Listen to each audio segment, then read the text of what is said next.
총선을 1년 앞두고 치러진 4.3 보궐선거. 언제나 그렇듯 민심은 절묘했습니다.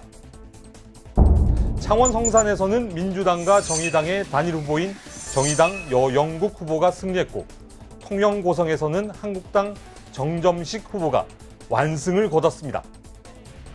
표면적으로 드러난 결과는 1대1의 무승부.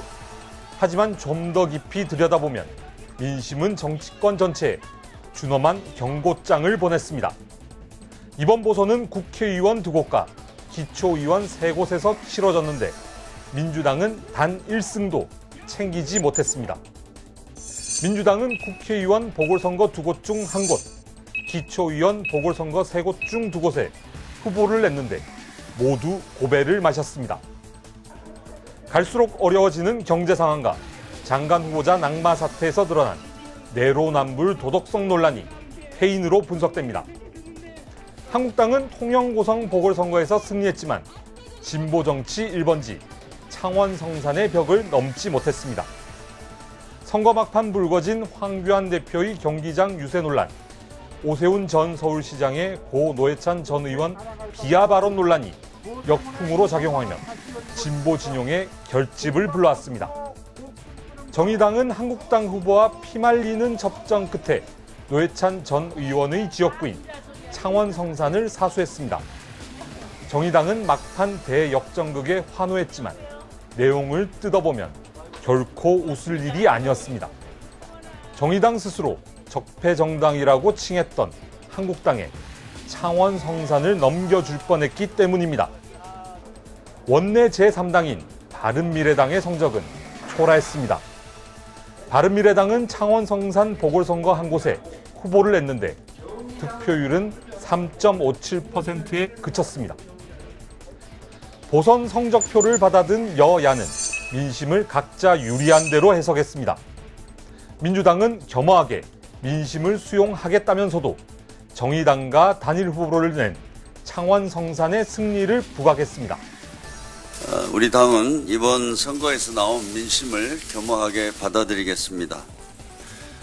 창원 성산에서 우리 당과 정의당이 단일 후보가 승리한 것은 노회찬 정신을 계승해 국회 개혁에 박차를 가하라는 국민의 뜻으로 받아들입니다. 한국당은 이번 보선의 민심을 정권 심판으로 규정하는 데 열중했습니다. 국민들께서는 이번 선거를 통해서 문재인 정권을 준엄하게 심판하셨습니다. 더 이상 이 정권의 독선과 오만을 방관하지 않겠다는 것 아니겠습니까? 잘못된 정책을 당장 수정하라는 국민의 명령이기도 합니다. 바른미래당은 참패라고 인정하면서도 거대 양당의 기득권 정치를 패인으로 돌렸습니다. 저와 바른미래당은 이번 선거를 통해 드러난 준엄한 민심을 엄중히 받아들이겠습니다. 거대 양당 구도, 양극 그 정치가 여기 이렇게 나타나는구나 하는 것을 절실히 느낄 수 있었습니다. 정의당은 개혁의 목소리를 높였지만 창원 성산에서 초박빙 접전이 벌어진 데 대한 깊이 있는 원인 분석은 없었습니다. 그들은 야합이라고 맹비난했지만 창원 시민들은 여영국의 손을 잡아주었습니다. 노회찬의 부재로 멈춰버린 국회 개혁과 정치 개혁의 드라이브를 다시 가동하겠습니다. 전주시 기초의원 선거에서 승리한 평화당은 민주당을 맹공했습니다.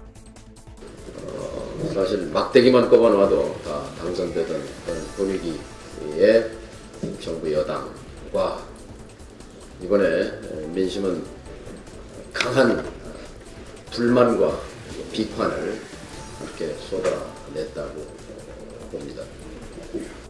선거를 통해 전한 민심에 각 당의 해석은 이토록 달랐습니다. 민심을 수용하겠다고 하면서도 스스로에 대한 반성으로 이어지진 않았고 개혁과 혁신에 매진하겠다고 했지만 울림이 없었습니다.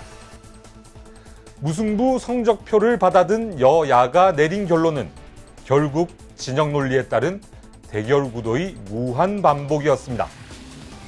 이를 반영하듯 여야는 선거제 개편, 고위공직자 비리수사처 설치, 탄력 근로제 확대 등 어떤 쟁점 현안에 대해서도 합의를 보지 못한 채 3월 국회에 막을 내렸습니다. 선거는 기차역과도 같습니다.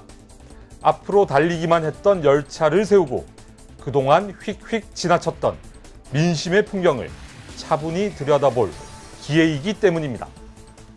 쉼 없이 질주하며 외면했던 민심의 아우성을 듣고 궤도 수정까지 검토해야 하는 순간이기도 합니다. 4.3 보선 정거장에서 민심은 여야 5당 모두에게 경고장을 날렸습니다.